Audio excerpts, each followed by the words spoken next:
Hello, je fais une vidéo pour partager comment je m'y prends pour faire les doubles impressions que je fais sur Instagram, qui est une méthode spécifique. D'habitude, je fais plutôt en interne dans mes Fujifilm. Mais il y a des fois des photos sur Instagram que j'ai envie de partager, mais je les trouve un peu plates. Et là, j'ai trouvé une photo, cette photo, que je trouve un peu plate en termes de couleur. Et je crois que je vois à peu près ce vers quoi je veux tendre. J'aimerais rajouter une deuxième couche avec le profil de la montagne un peu flou, qui se décollera dans le ciel. Et puis trouver des couleurs, je ne sais pas encore lesquelles. J'imagine du rouge et du jaune. La méthode que j'utilise, c'est l'application Snapspeed. C'est pas des vrais doubles expositions du coup, parce que pour moi une double exposition c'est vraiment une image qui se fait dans l'appareil. Ce qui me faisait peur avec cette vidéo, c'est que ça fait plusieurs fois que je regrette de ne pas l'avoir faite. Il y a un tel facteur de hasard et de chance que je suis jamais sûr du résultat à l'avance, et j'y arrive toujours, mais ça peut me prendre des temps assez différents. Donc là j'enlève juste ce tag, un petit coup de doigt avec l'outil correction. Et puis ce que je vais faire, c'est que je vais déjà en exporter une version non retouchée qui me servira de base. Voilà, là j'ai fait un doublon. Maintenant je peux m'amuser sur celle-ci autant que je veux. Il y a l'autre qui existe, qui me servira de toute manière. Et puis ce que je vais faire, en général quand je fais ça, c'est une photo qui est donc déjà travaillée sur Lightroom. Le plus souvent j'utilise l'effet Retrolux. Et puis c'est là où le facteur hasard est très fort. Je regarde les petites vignettes, je sens juste que comme j'ai du bleu, je vais pas avoir envie de vert, je vais pas avoir envie de jaune, je vais pas avoir envie de brun. Je vais plutôt être le violet c'est pas mal. C'était pas ce que j'avais prévu. J'ai toujours en tête que j'ai mon autre JPEG qui a une dominante bleue, qui va être nette. Et qui va être dessous ou dessus, ça non plus, je sais jamais trop. Là, je check à la limite un petit coup chaque numéro. Le 9, il est pas mal, j'aime bien ce petit, mais ça reste trop proche de l'autre. Donc c'est le 8, sinon le 8. Voilà, quand j'ai tapé sur le 8, je fais déjà un truc qui après reste fixe sur tous les autres effets, c'est que j'enlève, on voit là qu'il y a différentes possibilités de manipulation, et les rayures j'enlève complètement parce que ça m'intéresse pas. La double impression va déjà être assez bordélique pour pas rajouter trop d'informations. Les fuites de lumière, ça je vais jouer avec, mais je vais voir comment. Ensuite je vais utiliser les deux petites croix qui sont ici, et je vais cliquer dessus. Ça me donne déjà une idée. Le style de couleur me plaît. Mais clairement, je veux que le jaune, orange-rouge qu'il y a là en bas à gauche, moi, il faut qu'il soit dans le ciel. J'ai envie que ce soit le ciel qui soit transformé. Ouais, alors, je suis sur la bonne... Je sais que je suis sur le bon... Ah, c'est marrant, les rayures restent. Ok, bon, je prends les rayures. Ah non, mais là, je suis pas... Attendez, juste un truc que je vérifie. Ah ouais, je suis plus dans le 8. Donc ça, c'est... Pardon. Désolé. En fait, la croix, ce que je viens de dire, ça fait un choix... complètement au hasard sur tous les effets. C'est pour ça que les rayures sont pas restées. Pour rester dans le même profil qu'on a choisi, je reviens sur le 8 ici, et puis c'est en fait directement sur la petite case du 8 qu'il faut appuyer plusieurs fois de suite pour voir se dérouler. Pour chaque profil, 1, 2, 3, 4, 5, 6, 7, 8, 9, etc., il y a à l'intérieur une série d'effets différents. Et d'appuyer plusieurs fois dessus, ça permet de les faire pivoter. Souvent, c'est des fois le même effet, mais qui pivote chaque fois d'un demi-tour. Là, je suis donc proche de ce que je veux, c'est-à-dire du jaune, du rouge, de l'orange. J'aimerais juste que ce soit en haut. Et si je veux mieux voir, j'appuie sur le point qui est sélectionné tout en bas. Ça me permet de voir l'image en entier. J'aime bien qu'il y ait un peu de violet, effectivement. Je renlève les rayures. Donc maintenant, les rayures ne vont plus réapparaître parce que je vais rester dans l'effet spécifique. Ça, j'aime bien, mais je crois que cette tache jaune elle est trop forte pour moi. Il me semble qu'à un moment donné, ou alors c'est peut-être dans un autre effet. C'est pour ça que je craignais de faire cette vidéo. Je vais juste essayer d'aller, c'était dans le 6, et là je fais la même chose. Ça c'est aussi d'un effet sympa, mais on le reconnaît presque trop quand on le met, je trouve. Pour ceux qui connaissent Snapspeed, il est pas très discret. Donc dans le 6, je trouve pas... Là je suis en train d'appuyer, hein, pour essayer de trouver quelque chose qui me plaît. Ça me plaît pas, je passe au 3.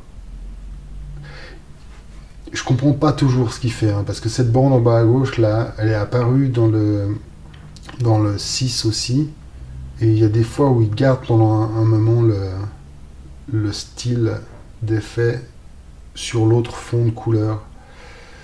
Moi, encore une fois, c'est pour ça que je craignais de faire cette vidéo. Mais ça, il n'y a pas. Ce genre de rayures dans le 8. Maintenant, peut-être que si je passe au 8, il me la garde. Ça, je comprends pas. Vraiment, là, il y a vraiment un truc, mais j'ai jamais réussi à comprendre la systématique, s'il y en a une.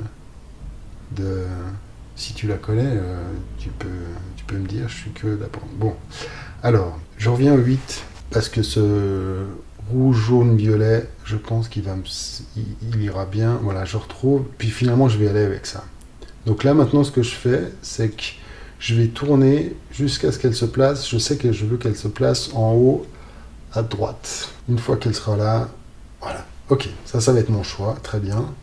Les rayures, on voit qu'il n'y en a pas. La fuite de lumière, je vais jouer dessus, je vais voir si je veux en mettre moins ou plus. Après, faut tester, hein. Ça me fait quand même beaucoup perdre de définition dans l'image. Si je mets le bleu là-dessus, je sais pas. Je suis vraiment obligé d'essayer. Je vais aller à 90, je crois. Il y a là aussi l'intensité du style qui permet d'avoir un petit peu plus de... Ça joue pas mal sur la saturation. Contraste. Le contraste fait disparaître beaucoup d'éléments, donc j'en enlèverai presque un peu parce qu'il me faut de la matière. Je peux aussi jouer sur la luminosité. Je vais rajouter une bleue dessus. Ce qui est important, c'est pas de se retrouver avec une image comme je fais maintenant à 100, où il y a presque plus de densité, les lignes disparaissent, parce que quand on va rajouter l'autre, on va en avoir besoin. D'ailleurs, ça me fait penser que je voulais qu'elle soit floue, celle-ci. Un petit peu. Mais peut-être j'aurais pas besoin. On va commencer comme ça. Ok. En bas à droite, il y a la petite flèche, ça lui dit que je garde ça. Je vais rappuyer sur exporter, mais cette fois-ci, j'appuie simplement sur enregistrer, qui fait qu'il en fait une sauvegarde sur laquelle on peut revenir complètement. Je peux tout effacer et tout recommencer. Donc ça, c'est bien pratique. Voilà. Maintenant, je repars le temps de... C'est le moment un peu crucial. Je descends tout en bas des outils. Double exposition, en bas à gauche avec la petite croix, hop, je vais chercher mon original, c'est déjà pas mal, ça me plaît pas mal, c'est différent de ça, et la bleue est différente de... Bah voilà, non, je vais aller chercher un peu plus loin je crois, mais j'aime bien déjà ça. À la limite, ce que je peux faire là, c'est un bon truc, c'est que si je veux pas, comme j'ai eu un peu un coup de bol, si je veux pas le perdre, je fais exporter et j'exporte un JPEG. Donc il m'envoie un JPEG, ça me fait une troisième image qui est sauvegardée. Voilà, cette version-là, je l'ai. Elle est ailleurs, je peux bosser dessus sans que ça modifie l'autre qui est sauvegardée. Et puis là, je vais... Qu'est-ce que je fais? Pour jouer sur aussi un effet de flou des lignes, je me décale, j'agrandis une des images. Ok, pourquoi il me fait ça? En l'exportant, ça m'a fait sortir de l'effet de la manipulation possible sur double exposition. Donc il faut juste qu'en haut, tout en haut, avec la petite flèche, recule, je fais annuler. Et voilà, je me retrouve ici. Si je viens dans ma galerie, juste pour vérifier, on voit que j'ai ici celle sur laquelle je suis en train de travailler. Ici, celle que j'ai exportée au tout début pour avoir une base non modifiée. Et puis ici, le JPEG que j'ai exporté de ce premier effet qui me plaisait bien. Ou maintenant, c'est drôle parce que je trouve qu'il y a beaucoup de... Il y a un peu trop de sol. Donc maintenant, je reviens dans Snapspeed. De toute manière, il faut que je la floute. Alors, pour la flouter, j'utilise l'effet focus qui garde un point central qu'on peut modifier à volonté net. Je peux garder un petit... La montagne. Non, la montagne, je trouverais plus intéressant que ce soit peut-être les arbres qui sont nets. Ouais, ces arbres-là. J'essaye. Encore une fois, il y a vraiment un facteur de... J'ai l'idée, je sais pas pourquoi. J'imagine, j'essaie de visualiser l'autre image qui vient de se mettre dessus avec un fond flou et je trouverais plus intéressant que ce soit les arbres qui soient potentiellement pas flous. Voilà. Ça, exporter, j'enregistre à l'intérieur sans la toucher. Et puis maintenant, ouvrir celle-ci, qui va être ma base. Peut-être que je devrais faire l'inverse, mais pour l'instant, c'est comme ça. Et je recommence. J'ouvre les outils, je vais dans double exposition, je vais chercher celle que je viens de flouter, et puis là, ça devient plus intéressant par rapport à ce tuto, parce que c'est là où je vais devoir jouer avec l'outil de surexposition. Il y a de nouveau, il propose une série de modalités de double exposition différentes. Je les teste, je les ai aussi con que ça, je les teste l'une après l'autre, et puis celle qui est... Après, je peux encore toucher le niveau, mais déjà, en tout premier, je fais un test basique comme ça, où j'essaye de voir celle qui se rapproche le plus de quelque chose qui ressemblerait. Et ensuite, c'est le petit bouton entre la flèche et les vignettes, celui-là, opacité, qui me permet de jouer sur laquelle des deux images je vois le plus. Et en gardant la même opacité, je peux de nouveau changer sans que l'opacité change. Là, ce que je suis en train de faire, comme j'ai celle-ci, comme j'ai la bleue qui est de base, c'est l'autre, c'est celle-ci, qu'on voit plus maintenant, qui est en surimpression, et celle-ci, je peux, c'est ce que je voulais faire avant et que je ne comprenais pas pourquoi je ne pouvais pas, parce que j'étais sorti de l'objectif de l'outil. Et là, je peux effectivement, et ça, ce qui vient de se passer me laisserait penser qu'il vaut peut-être mieux partir de l'autre. Mais tu vois, ce que je fais là, ce que je vais faire, c'est que je vais faire quelque chose comme ça. Je vais chercher à jouer sur un décalage entre les deux pour que la montagne ait une ombre. Et puis là, je le garde comme ça, là où le décalage me plaît et puis où je commence à voir l'autre. Et puis de nouveau, j'essaye les autres ajouts. Il est vraiment violent. Je vais jusqu'au bout, juste pour voir, non. Assombrir, de nouveau, j'essaye, je mets et je joue avec la manivelle. Il y a beaucoup d'essais-erreurs, ça c'est pas mal. Et j'ai aussi en tête que si le résultat est presque là, mais pas tout à fait, je peux revenir dessus et puis rebosser. Voilà, c'est un bon exemple d'une fois où je galère un peu plus que d'hab. En général, ça va un petit peu plus vite. Donc là, je suis pas très content de mon truc. Par sécurité, ça c'est pas trop mal. Je vais faire ça, j'enregistre, j'exporte un JPEG, ce qui fait que j'ai cette image. Si vraiment je trouve rien de mieux, je peux peut-être bosser sur celle-là. Il y a quelque chose, en assombrissant les noirs et en retravaillant le contraste et la structure, je peux peut-être arriver à quelque chose de sympa, mais j'en suis pas sûr. Et puis, donc là j'ai un JPEG qui est en dehors, je veux revenir, mais je veux pas garder ça. Je vais faire le chemin inverse, donc j'annule. Voilà, comme ça j'ai de nouveau cette image qui n'a pas été retouchée. J'ouvre, cette fois-ci je suis parti de la bleue, maintenant je veux partir de celle que j'ai floutée avant, pour voir si ça fait une différence, en partant de celle-ci, d'ajouter dessus la bleue. En général, ça donne pas tout à fait les mêmes résultats. Voilà, là elle est dessus, on voit que je peux la bouger. C'est marrant, il y a plus de violet, on dirait. Et puis je recommence. Même, voilà. Effectivement, je devine que là, j'ai tout de suite un truc un peu plus intéressant. Donc je l'agrandis un peu pour pouvoir bouger tout en n'ayant pas le cadre qui sort sur un bord. Et puis clairement, là, j'ai tout de suite plus un truc qui... Ouais, voilà. Là, en plus, ce qui est génial, là, ce qui est très cool, je peux gagner, je disais avant que j'avais trop de sol.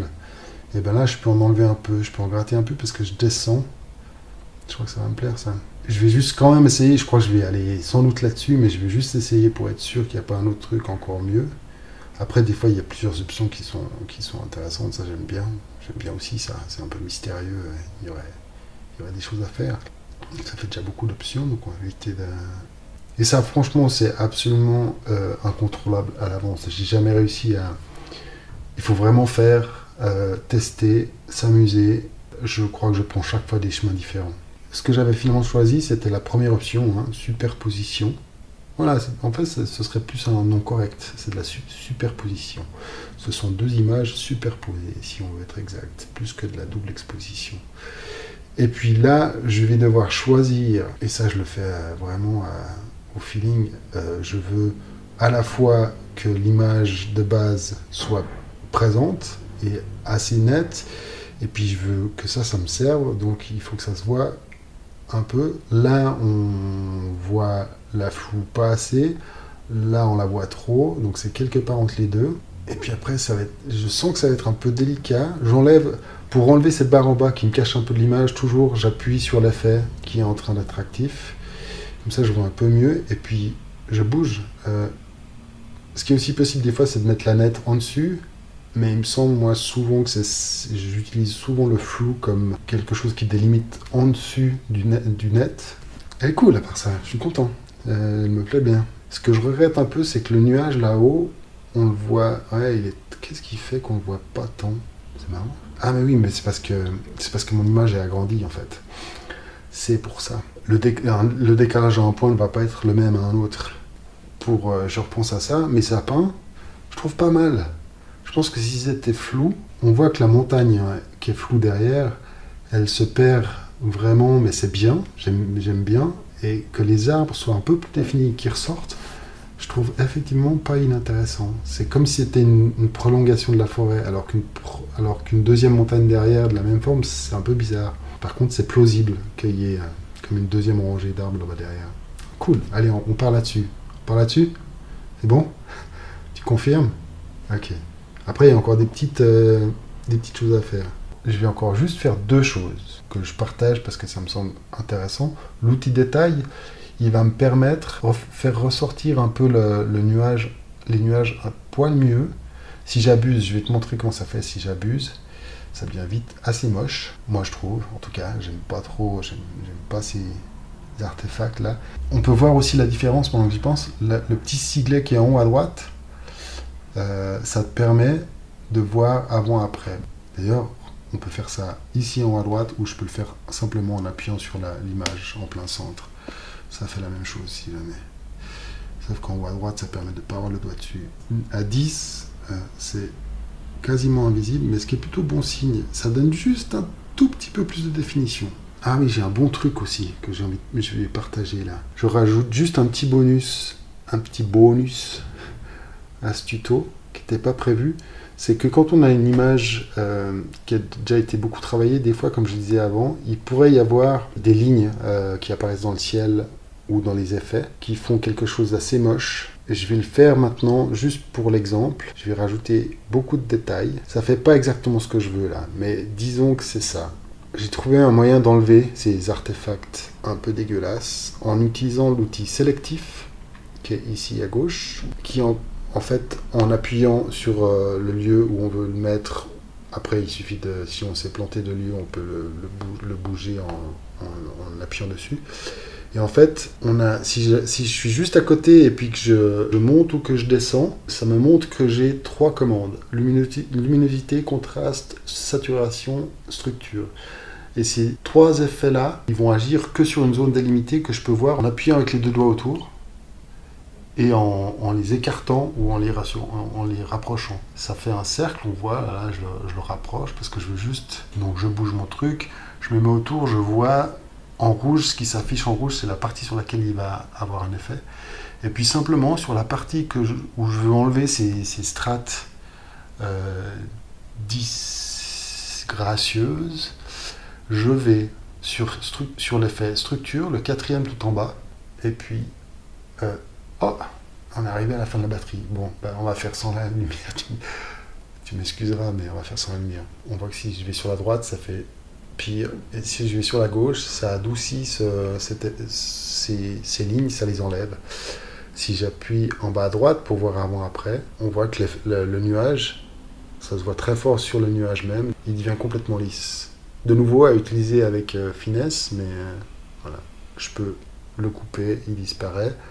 En bas à gauche, je sors de ce truc, et puis comme je sais que j'ai fait une manipulation là-dessus qui ne me plaisait pas, annuler, je retrouve mon image. Voilà, t'as une image originale qui est celle-ci, qui devient ceci. Pas inintéressant. Je me rends compte qu'il y a beaucoup de saturation. Voilà, j'ai fini. J'espère que ce petit tuto t'aura été utile. Je sais que Lucie Charlotte sur Instagram m'avait dit que ça l'intéressait. Bonne suite, ciao.